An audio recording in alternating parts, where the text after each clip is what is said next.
RK రోజా గారు చింత చచ్చినా పులుపు చావలేదంటారు కదా, అలా ఉంటుంది ఆవిడ మాట్లాడినటువంటి భాష.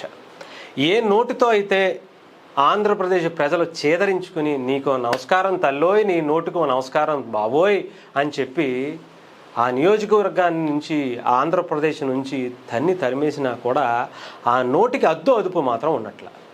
అదేం భాష అని చెప్పేసి మిగతా రాజకీయ నాయకులు అందరూ చెప్పాలంటే భారతదేశంలో ఉండేటువంటి మిగతా రాజకీయ పార్టీలు అందరూ కూడా నమస్కారం తల్లి ఇలాంటి భాష ఇంకొకళ్ళు మాట్లాడకూడదు అనుకునేటువంటి పరిస్థితికి వచ్చారు. అంటే ఆ నోరు ఎంత పవర్ఫుల్లో ప్రత్యేకించి చెప్పాల్సిన అవసరం.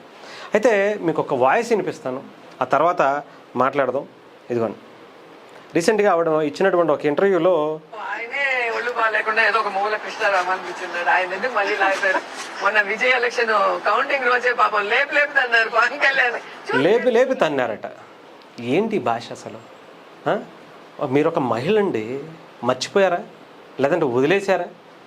అసెంబ్లీలో మీరు ఇచ్చినటువంటి హావభావాలు ఇంకా మర్చిపోలేకపోతున్నారు. మీరు మాట్లాడినటువంటి భాషే, నోట్లో ఐస్ క్రీమ్ పెట్టుకున్నావా ఇంకొకటి పెట్టుకున్నావా అనేటువంటి భాషే ఇప్పటికీ ఎవరో కూడా అంత ఈజీగా మర్చిపోయేటువంటి పరిస్థితి లేదు.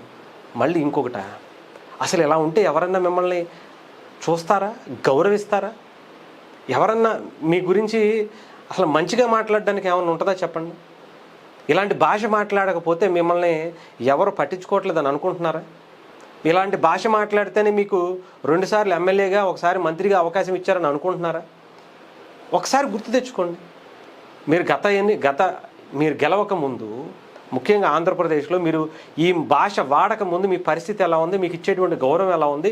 ఇప్పుడు మీరు మాట్లాడుతున్నటువంటి ఈ భాషతో, అధికారంలో ఉన్నప్పుడు మీరు రెచ్చిపోయినటువంటి ఆ భాషతో ఇప్పుడుకి ఎందుకు ఈ పరిస్థితి? ఎమ్మెల్యేగా ఎందుకు మనల్ని ఓడగొట్టారు? మీరే అన్నారు కదా, 5,000 దాటి మెజారిటీ వచ్చేది కాదు, అలాంటిది 45,000 50,000 మెజారిటీ వచ్చింది అవతల వ్యక్తికి నా మీద అని చెప్పారు.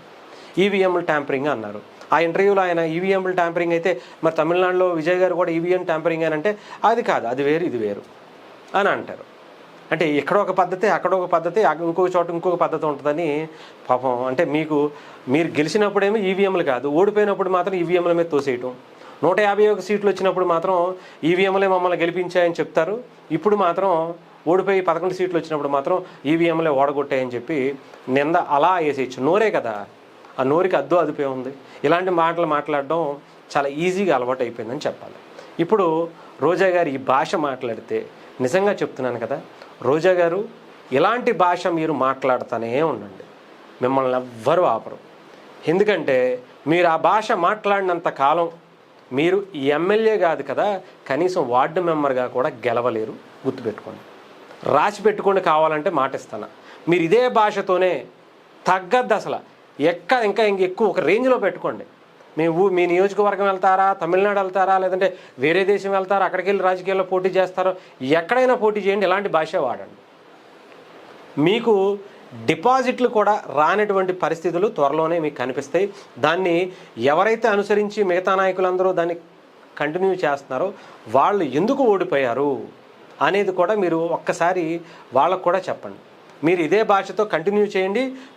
151 నుంచి 11కి వచ్చాం, అవసరమైతే 1కి వచ్చేస్తాం, అవసరమైతే మొత్తం సమాధి కట్టేసి మన నోటితో వైఎస్ఆర్సీపీకి, జగన్మోహన్ రెడ్డి గారి రాజకీయ భవిష్యత్తుకి, మీ రాజకీయ భవిష్యత్తు ఎలాగపోయింది, ఆయన రాజకీయ భవిష్యత్తును కూడా సర్వనాశనం చేసేద్దాం అనేటువంటి ఒక శబదాన్ని తీసుకుని మీరు ఈ భాషను మాత్రం కంటిన్యూ చేయండి. మీరు ఈ రేంజ్లో ఇలాంటి బూతులతో, ఇలాంటి వల్గర్ భాషతో ఇలాగే కంటిన్యూ అయినంతకాలం కూటమిని, పవన్ కళ్యాణ్ గారిని ఒక రేంజ్లో పైకి తీసుకెళ్తారు తప్ప టచ్ చేసేటువంటి పరిస్థితికి కూడా మీరు వెళ్ళలేరు.